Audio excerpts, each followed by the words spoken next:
Can I just say I'm sorry? I know nabigla ka dahil sa partners kami ni Yazzie. And I'm sorry I didn't get to tell you agad. Ano ka ba, Drake? Hindi mo naman kailangan mag-sorry eh. Tsaka hindi mo kailangan mag-explain. Tsaka, di ba, hindi naman lahat sinasabi sa friend. Kaya okay lang. No, you're not getting me. It's not like that. Okay lang, Drake. Gets ko naman eh. Naiintindihan ko. Hindi mo kailangan magpaliwanag. Tsaka, alam ko namang matagal mo nang nililigawan si Yazzie, kaya gets ko kung siya yung ginawa mong partner sa Cosmic Ball. Tsaka, di ba, may situationship naman kayong dalawa. Kaya okay lang. Okay lang. I want to be there.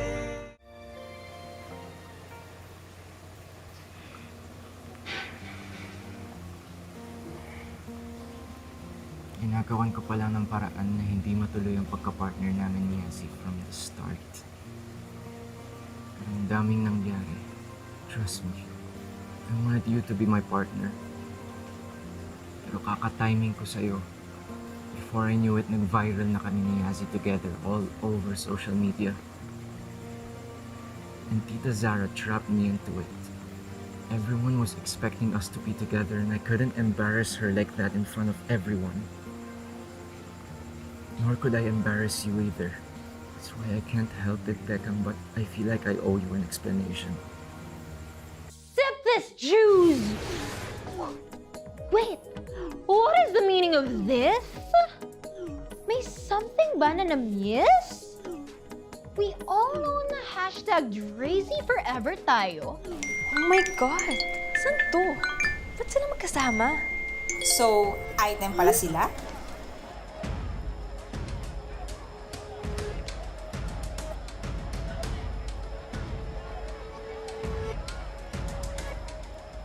Pero ngayon, may hashtag Drakang?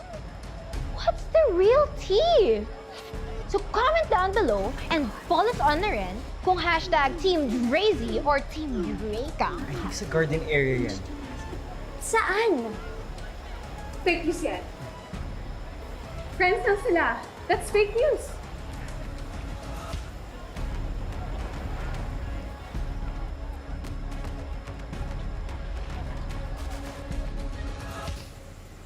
Alam mo, Drake, wala naman na din tayong magagawa eh.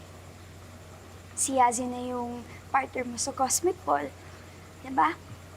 And you two look great together. At sure ako na maganda kayong tingnan mamaya sa first dance nyo kapag inopen nyo na yung dance floor. Kaya ayos lang, Drake. Kasi bagay na bagay din naman talaga kayong dalawa eh. At panigurado kayo yung mananalo ng Stars of Cosmic Ball. Kaya galingan nyo, ah. At tara na, baka hinahanap na tayo ng Azul. How dare you, Becca? Nagtago pa talaga Yes. kayo? So you're trying to steal Drake away from me? Sabagay, mana-mana. Ano bang pinagsasabi mo? Anong mana-mana? So you're acting innocent pa talaga? Umalis lang ako saglit, pagbalik ko kasama mo na si Drake. Nag-glow up ka lang unti, akala mo na kung sino ka? Yaz, stop it! Go off me! Saan to? Kailangan ako ni Beckham. Sa garden area yan. ZOMG! Sa sobrang hot nung tea, pati si Yazzie nag-init agad. Uh-oh! It seems may issue talaga sa tatlong to. Mukhang hindi na natin maiintay yung Paul at may sagot na tayo within the day. Sino ba kasi ang totoong SO? Significant Other ni Drake?